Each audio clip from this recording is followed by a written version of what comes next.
Hello guys, एक बार फिर से स्वागत है आप सभी का हमारे चैनल पर। आज के इस वीडियो के अंदर हम लोग बात करेंगे 10वीं की साइंस का चैप्टर नंबर 2 दोस्तों, जो आपका अध्याय 2 है उसके बारे में बात करेंगे। और इसके अंदर दोस्तों हम लोग बात करेंगे ओनली इंपॉर्टेंट बातों के बारे में। वही क्वेश्चन दोस्तों जो आपको एग्जाम के अंदर पूछे जाएंगे उनके बारे में ही बात करेंगे। इसके अलावा गाइस हम लोग इनकी जो बाकी और हेडिंग्स दी हुई है उनके बारे में बात नहीं करेंगे, जो इम्पोर्टेंट हेडिंग है उनके बारे में बात करेंगे। तो दोस्तों पाठ का नाम है अम्ल, क्षार और लवण। दोस्तों आपके पाठ का नाम सबसे पहले आपको समझ में आना जरूरी होता है। अम्ल क्या होते हैं, क्षार क्या होते हैं, लवण क्या होते हैं।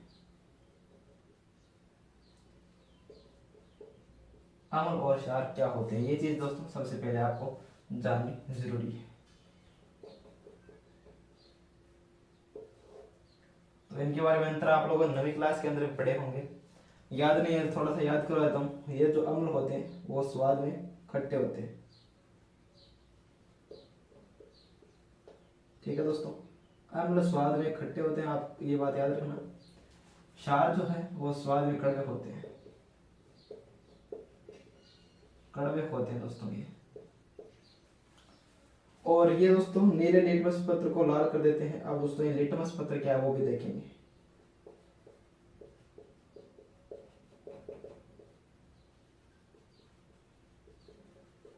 और ये लाल को नीला, लाल जो लिटमस पत्र होता है उसको नीला कर देते हैं, ठीक है। ये होते हैं दोस्तों अम्ल, क्षार और लवण। आगे दोस्तों आपके एक हेडिंग आएगी पीएच। पीएच ये दोस्तों पीएच एक ऐसा पैमाना है जिसके अंदर दोस्तों आप लोग किसी भी पदार्थ को मापते हैं कि ये अम्लीय है या क्षार है या उदासीन है। तो पीएच दोस्तों आपके आगे हेडिंग है, लेकिन मैं पार्ट शुरुआत में बता दूं आपको थोड़ी सी। पीएच के अंदर दोस्तों एक पैमाना दिया होता है, जैसे इस टाइप से होता है पीएच। ये पीएच पैमाना दिखाता हूँ आपको मैं कुछ इस टाइप से। तो ये दोस्तों आप देख रहे हैं, ये है एक पीएच पैमाना, जिसके अंदर क्या होता है, ये बीच में होता है दोस्तों 7। अब दोस्तों इसको बोलते हैं उदासीन। यानी दोस्तों कोई भी पदार्थ है जिसकी पीएच यदि 7 होगी तो वो चीज उदासीन होगी, ठीक है। ये पीएच पैमाना आपका। और उस 7 से इधर आप लोग जैसे बढ़ेंगे तो यहाँ पर दोस्तों आएगी पीएच वो आएगी एसिडिक, यानी अम्लीय पीएच रहेगी इनकी, अम्लीय पीएच। एक वाला दोस्तों सबसे ज्यादा अम्लीय, 2 वाला इससे कम, 6 वाला हल्का अम्लीय बोल देते हैं, या फिर ये उदासीन आ जाएगा 7 नंबर पे। इधर आप लोग बढ़ेंगे तो ये आएगी क्षारीय पीएच, हल्का क्षारीय, ये दोस्तों प्रबल क्षार। इस तरीके से ये पीएच होती है। तो अम्ल क्षार के बारे में थोड़ी सी बात हो चुकी है। उसके बाद हमारा एक बात की थी हम लोगों ने लिटमस के बारे में। लिटमस पत्र ये दोस्तों एक लाइकेन का होता है दोस्तों, लाइकेन होता है एक, लिचेन ऐसे दोस्तों इसको ऐसे बोलते हैं, ये होता है लाइकेन। इसका दोस्तों पत्ता होता है जो कि गाइस क्या होता है, बैंगनी रंग का होता है, बैंगनी रंग का ये पत्ता होता है। तो सबसे पहले दोस्तों आपको बता दें कि ये जो बैंगनी रंग का पत्ता होता है, जब तक दोस्तों इसका रंग बैंगनी है इसका मतलब है कि वो अभी उदासीन है। उसके ऊपर हम लोग कोई पदार्थ डालेंगे तो पदार्थ डालने पर दोस्तों इस पत्ते का रंग आ जाएगा या तो लाल। तो दोस्तों आप देख सकते हैं नीले को लाल कर देता है। जब ये दोस्तों लाल कर देता है तो इसका मतलब है कि हमने जो उसके ऊपर चीज डाली है वो अम्लीय है, और इससे गाइस उस पत्ते का रंग चेंज होने से पता चल जाता है कि वो चीज अम्लीय है या फिर क्षारीय है। और यदि गाइस हम लोग इसके ऊपर कोई क्षारीय चीज डालेंगे तो उसका रंग क्या हो जाएगा, नीला हो जाएगा। और जब उसका रंग नीला हो जाए तो आप समझ लेना कि हाँ हमने इसके ऊपर नीला रंग हो चुका है तो वो चीज क्षारीय है। तो ऐसे दोस्तों ये कुछ पत्ता होता है उसके ऊपर इस तरीके से चीजें डाली जाती है, पेपर बना हुआ होता है। अब दोस्तों हम लोग आगे बात करते हैं इसके अंदर और क्या कुछ इंपॉर्टेंट हेडिंग्स हैं उसके बारे में। लवण दोस्तों क्या होते हैं, तो लवण के बारे में आगे आपको बताएंगे। अभी तक दोस्तों शुरुआत में आप ये चीज पूरी तरीके से नोटिस नहीं कर पाएंगे। आगे हम लोग लवण, अम्ल, क्षार की अभी क्लियर से देखेंगे कि लवण कैसे बनते हैं और लवण क्या होते हैं। उसके बाद हमारे नेक्स्ट हेडिंग देख लेते हैं क्या है। तो हमारी अगली हेडिंग है अम्ल और क्षार की दांतों से क्रिया। दोस्तों जब अम्ल प्लस धातु होती है तो क्या होता है दोस्तों, आपको पता है? नहीं पता, मैं बताता हूँ। अम्ल और क्षार की दोस्तों जब अभिक्रिया होती है तो लवण बनता है तो, और प्लस H2 गैस यहाँ से निकलती है। तो लवण क्या होते हैं दोस्तों, इसकी परिभाषा भी आप यहाँ से देख सकते हैं। लवण अम्ल और धातु की क्रिया से बनने वाला उत्पाद।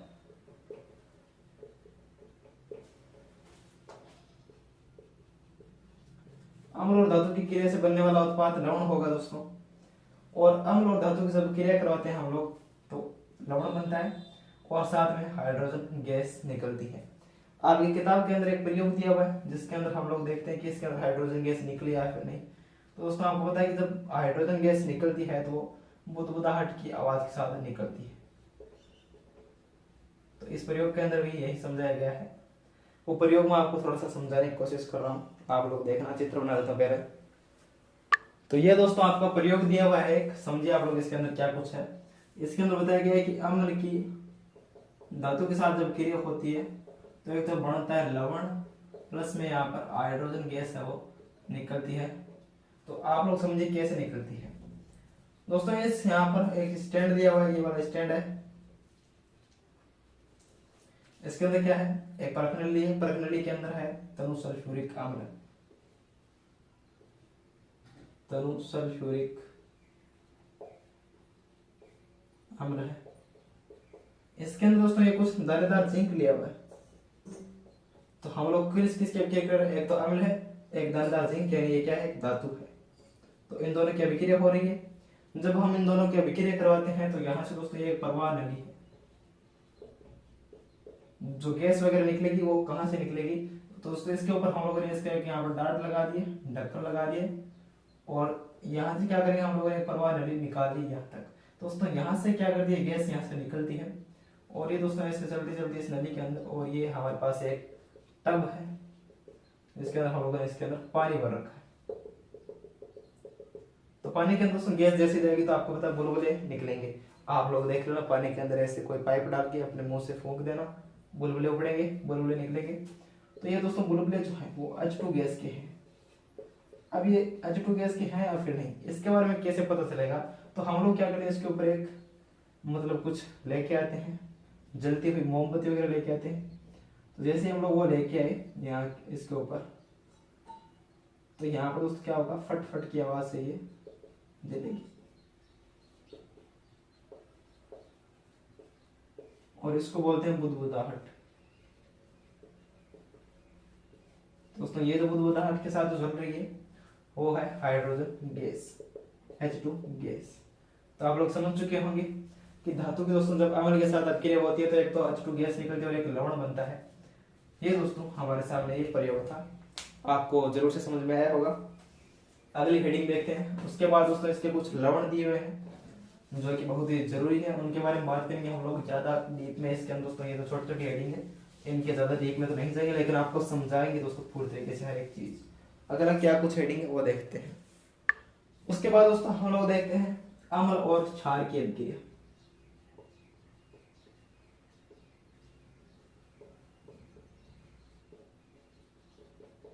रिएक्शन लिख दो, ठीक है दोस्तों। अम्ल और क्षार की अभिक्रिया। आप दोस्तों हम लोगों ने जो इंपॉर्टेंट चीज है वही लिया है, इसके अंदर छोटी मोटी हेडिंग एक दो बची हुई है तो आप लोग अपने आप से देख सकते हैं। यदि समझ में नहीं आया तो कोई चीज पूछ लेना। अम्ल और क्षार की रिएक्शन इसके अंदर देखते हैं। एक हमारे पास है अम्ल प्लस एक हमारे पास है क्षार। जब हम दोस्तों इनके रिएक्शन करवाएंगे तो एक तो बनेगा लवण और एक बनेगा जल। दोस्तों एक बनेगा लवण, एक बनेगा जल। तो लवण की दूसरी परिभाषा अम्ल प्लस क्षार की रिएक्शन से जो उत्पाद बनेगा वो लवण होगा। एक हम लोगों ने लिखी थी अम्ल प्लस धातु की अभिक्रिया से लवण बनता है। दो परिभाषाएं आप लोग इसकी लिख सकते हैं। लेकिन दोस्तों इसके अंदर क्या हो रहा था, H2 गैस बन रही थी, लेकिन इसके अंदर जल बन रहा है, H2O प्लस में बन रहा है, जल बन रहा है H2O। ये बात आप लोग याद रखना, जल बन रहा है इसके अंदर, ठीक है। ये है दोस्तों अम्ल और क्षार की अभिक्रिया। अगला हम दोस्तों इसके नई हेडिंग देखते हैं, उसके अंदर क्या है। और दोस्तों इस अभिक्रिया को क्या बोलते हैं पता है, इस अभिक्रिया को बोलते हैं उदासीनीकरण। उदासीनीकरण। ठीक है। अगर हम लोग देखते हैं दोस्तों क्या कुछ हेडिंग है, तो उसके बाद हमारे दोस्तों इंपॉर्टेंट जो हेडिंग है वो है पीएच। वही दोस्तों पीएच जो हम लोगों ने शुरुआत में इसके बारे में बात की थी वीडियो शुरू होने के इस टाइम। तो पीएच दोस्तों हमें ज्ञान कराती है कि कोई वस्तु अम्ल है या फिर क्षारीय या फिर उदासीन। तो पीएच का क्या कार्य है दोस्तों? कार्य याद रखना, कार्य पदार्थ की अम्लता, अम्लता नहीं लिखे दोस्तों, हम लोग इसकी प्रकृति लिखते हैं, प्रकृति के बारे में।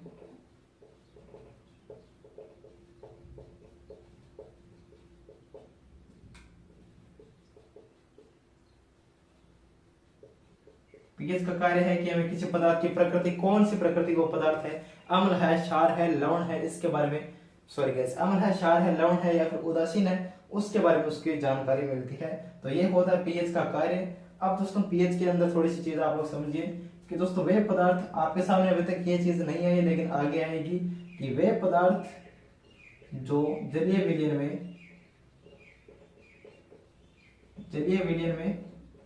H+ आयन देते हैं, H+ आयन देते हैं दोस्तों, उनको बोलते हैं हम लोग अम्लीय। ये चीज आपने अभी तक नहीं पढ़ी होगी, ये 9वीं क्लास में थी तो मुझे पता नहीं, लेकिन अभी तक दोस्तों ये नहीं है ये। और वे पदार्थ जो जलीय विलयन में OH- देते हैं दोस्तों, वो होते हैं क्षारीय।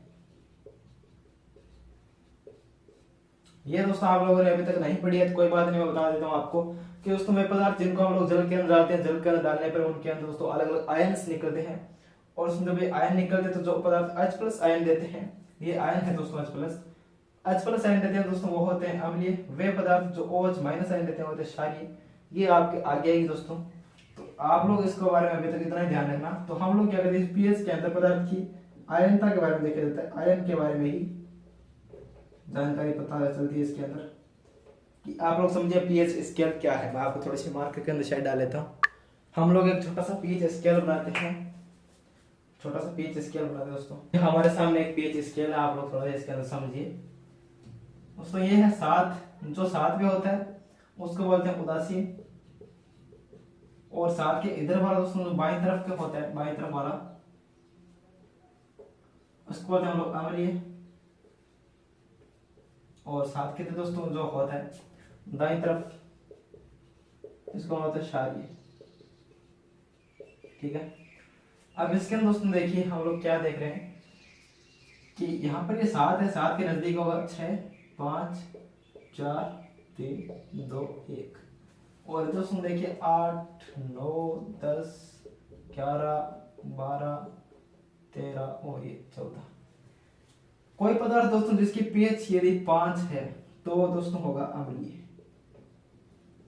क्योंकि 7 के इधर इधर दोस्तों जितने पीएच वाले होंगे वो सब अम्लीय होंगे। 7 वाला दोस्तों होगा उदासीन, 7 के इधर वाला दोस्तों होगा क्षारीय। तो दोस्तों सबसे ज्यादा पीएच दोस्तों यहाँ पर 3, 2, 1, यहाँ पर दोस्तों जैसे आप लोग इधर बढ़ेंगे तो ये आएंगे ज्यादा अम्लीय, इसको बोलते हैं प्रबल अम्लीयता। यानी जैसे दोस्तों हम लोग 7 से 1 की तरफ बढ़ेंगे तो हमारे सामने और ज्यादा अम्लीय आएंगे, और 7 से हम लोग 14 की तरफ बढ़ेंगे तो और ज्यादा क्षारीय चीज आएंगी। ये वाले होंगे क्षारीय, ये वाले होंगे अम्लीय। ये होता है पीएच। पीएच के अंदर हम लोग देखते हैं कि कोई भी आयन है वो H+ आयन दे रहा है या फिर OH- दे रहा है, वो दोस्तों क्या कुछ होंगे, अम्लीय या फिर क्षारीय होंगे। जो H+ दे रहा है वो अम्लीय, जो OH- दे रहा है वो क्षारीय होंगे। अब दोस्तों पीएच के कुछ महत्व है हमारे जीवन के अंदर, वो देखते हैं हम लोग। दोस्तों पीएच के अंदर क्या कुछ चीजें महत्व है वो देखिए। सबसे पहले तो मिट्टी का पीएच देखिए दोस्तों, मिट्टी का पीएच क्यों इंपॉर्टेंट है। दोस्तों जो पौधे होते हैं वो एक विशेष पीएच पे उगते हैं और बड़े होते हैं, वृद्धि करते हैं। यदि मिट्टी का पीएच अम्लीय है दोस्तों, वो पूरी तरीके से वृद्धि नहीं कर पाएंगे, उनकी वृद्धि रुक जाएगी या फिर वो अंकुरित ही नहीं होंगे। तो मिट्टी की पीएच दोस्तों ध्यान में रखनी पड़ती है। आज ज्यादा क्षारीय भी नहीं होनी चाहिए, अम्लीय भी नहीं होनी चाहिए, उदासीन तरीके की दोस्तों हो तो अच्छी रहे। लेकिन गाइस इसकी पीएच, मिट्टी की पीएच दोस्तों बहुत ज्यादा इंपॉर्टेंट होती है पेड़ पौधों के लिए। ये दोस्तों दैनिक जीवन के अंदर मिट्टी की पीएच के अंदर है। इसके अंदर आप लोग इसके अंदर जो दिया हुआ किताब के अंदर आप पढ़ेंगे तो आपको इजीली समझ में आ जाएगा, कोई ऐसी दिक्कत नहीं है। दूसरा हम लोग पढ़ते हैं दोस्तों इसके अंदर मिट्टी की पीएच के बाद अम्लीय वर्षा के बारे में। अम्लीय वर्षा ये इंपॉर्टेंट है दोस्तों, अम्लीय वर्षा इंपॉर्टेंट। दोस्तों हमारे जो आसपास की फैक्ट्रीज वगैरह है, प्रदूषण हो रहा है, पोल्यूशन हो रहा है, उनका धुआं क्या करता है, ऊपर चला जाता है वायुमंडल में। धुआं दोस्तों जब वायुमंडल में जाएगा तो क्या होगा दोस्तों, धुआं के अंदर होती है CO2, carbon dioxide, carbon monoxide, इस तरह की गैसेज होती है। और दोस्तों वो क्या करती है, जब बरसात होती है, बरसात तो ऑक्सीजन दोस्तों होती है पानी के अंदर, H2O वगैरह, इनके साथ दोस्तों अभिक्रिया करके और दोस्तों यहाँ पर अम्ल बना लेती है। अम्ल बनाने दोस्तों, अम्ल बनाने के बाद दोस्तों क्या होता है, वो धुएं के अंदर जो यहाँ पर अवांछनीय तत्व होते हैं वो उस यहाँ पर पानी के साथ और हवा के साथ मिलके अभिक्रिया हो जाती है और अभिक्रिया होकर अम्ल बना लेते हैं दोस्तों। वो अम्ल के साथ हमारी जमीन पे गिरती है, जिससे गैस क्या होता है, बहुत ज़्यादा नुकसान होता है। एक तो जब ये पानी के अंदर आती है, पानी की pH बढ़ जाती है, जिससे दोस्तों वहाँ की पानी के अंदर जानवरों को नुकसान होता है, पानी के जानवर दोस्तों होते हैं उनको। और मिट्टी का दोस्तों बहुत ज़्यादा नुकसान होता है, मिट्टी की pH भी ज़्यादा बढ़ जाती है अम्लीय, इसलिए दोस्तों वहाँ पे भी कोई पौधा वगैरह नहीं उग पाता है। उसमें जो स्मारक है, ताजमहल, ये सफ़ेद है, इसके ऊपर जो संगमरमर है वो सफ़ेद है, लेकिन जब इसके ऊपर अम्ल वर्षा आएगी दोस्तों वो सफ़ेद को क्या कर रही है, पीला कर रही है। तो ये दोस्तों इसके अंदर प्रभाव है अम्लीय वर्षा के। अगली हेडिंग क्या है वो देखिए आप लोग। अगले दोस्तों हमारे जो पाचन तंत्र की pH किस तरीके से इंपॉर्टेंट है, पाचन तंत्र की। दोस्तों हमारा जो आमाशय होता है उसकी pH होती है अम्लीय। और दोस्तों ये जो HCl दोस्तों होता है, HCl हमारे आमाशय के अंदर इतना ज्यादा अम्लीय होता है कि आप लोग इसको अगर शरीर के ऊपर ऐसे लगाएंगे तो इसको गला देगा पूरा को, इस तरीके दोस्तों इतना ज्यादा अम्लीय होता है। तो हमारे शरीर के अंदर भोजन का दोस्तों पाचन होता है वो इसी pH के कारण होता है ज्यादा करके। और दोस्तों इसका काम होता है कि हमारे शरीर के अंदर दोस्तों कीटाणु आए होते हैं, जीवाणु, छोटे मोटे जीवाणु, उनको मारता है, जीवाणुओं को। और इसी के साथ दोस्तों हमारे शरीर के भोजन को गलाने की पूरी तरीके से कोशिश करता है और गलाता भी है। दोस्तों ये होता है HCl। हमारे शरीर के अंदर दोस्तों बहुत बड़े बड़े कण होते हैं कार्बोहाइड्रेट्स के, इनको ये तोड़ देता है और छोटे छोटे टुकड़ों के अंदर विभाजित करता है अम्लीय दोस्तों इसको pH होने के कारण। पाचन तंत्र के बारे में आगे दोस्तों हम लोग पूरी डिटेल में बात करेंगे, लेकिन पाचन तंत्र की अम्लीय pH दोस्तों बहुत ज़्यादा इंपॉर्टेंट होती है। उसके बाद हम लोग दोस्तों देखते हैं अगला क्या कुछ है हमारे सिलेबस के अंदर। और दोस्तों हमारे दंत को लेकर क्या कुछ है वो देखिए। दंत, आप लोग एक बात और समझिए, पाचन के अंदर जब दोस्तों अम्लीयता बढ़ जाती है हमारे शरीर में, हमारे आमाशय में अम्लीयता ज्यादा हो जाती है तो हमारा शरीर, हमारा पेट दर्द करने लगता है। तो इसको दोस्तों हम लोग कम करने के लिए क्या करते हैं, एंटी एसिड देते हैं। तो दोस्तों हम लोग एंटी एसिड के रूप में मैग्नीशियम हाइड्रोक्साइड देते हैं।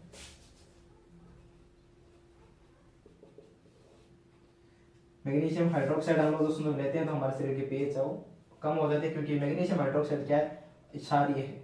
और क्षारीय वैसे दोस्तों क्षारीय चीज है, और जब दोस्तों अम्लीय क्षारीय के साथ जुड़ता है तो क्या हो जाता है, उदासीन। और जब उदासीन हो जाता है इसका मतलब है कि हमारा जो एंटी एसिड वाला उदासीन हो चुका है, मतलब अब दर्द नहीं करेगा। ये चीज इसके अंदर आती है इंपॉर्टेंट। उसके बाद दोस्तों हमारे यहाँ पर दंत क्षय को लेकर दिया है। दंत क्षय क्या होता है, दंत क्षय, इसको हटा देते हैं, यहाँ पे लिखते हैं। हमारे मुंह की pH होती है दोस्तों 5.5 होती है। जब हमारे मुंह की pH 5.5 से कम हो जाती है और ज्यादा अम्लीय हो जाता है तो दोस्तों हमारे जो दांतों के ऊपर जो इनेमल लगा होता है, इनेमल वो दोस्तों सबसे कठोर पदार्थ होता है इनेमल, लेकिन ये दोस्तों इस अमल के द्वारा गला दिया जाता है। और इसके ऊपर दोस्तों ये इनेमल एक परत चढ़ी हुई है सफेद, लेकिन दोस्तों जैसे ये गलता है तो हमारे दांतों का जो पीला रंग है वो बाहर आने लगता है, पीला रंग, और इसलिए दांतों के अंदर पीलापन पड़ जाता है। ये दोस्तों अम्लीय pH के कारण होता है दंत क्षय, और दांत गलने लग जाते हैं दोस्तों, एकदम लाल वगैरह हो जाते हैं कुछ। तो ये हो दोस्तों हमारे दैनिक जीवन के अंदर pH का महत्व। आगे हम लोग दोस्तों इंपॉर्टेंट चीजें वो देखते हैं। तो दोस्तों आज की वीडियो के अंदर हम लोग दोस्तों इतना ही देखेंगे। आगे किसका इंपॉर्टेंट पार्ट और बचा है दोस्तों, वो हम लोग नेक्स्ट वीडियो के अंदर देखते हैं। लवणों के बारे में दोस्तों हम लोग अम्ल और क्षार के बारे में पढ़ा, हम लोग अब पढ़ेंगे लवणों के बारे में। लवण बहुत ही इंपॉर्टेंट है दोस्तों, इन लवण में से क्वेश्चन आपको 100% मिलेगा एग्जाम के अंदर, इसलिए मैं इसको एक अलग वीडियो के अंदर ले रहा हूँ। बहुत ही इंपॉर्टेंट है, एक एक करके सॉल्व करेंगे। आप लोग वीडियो को देखते रहिए। आगे नेक्स्ट वीडियो में मिलता हूँ। Thank you.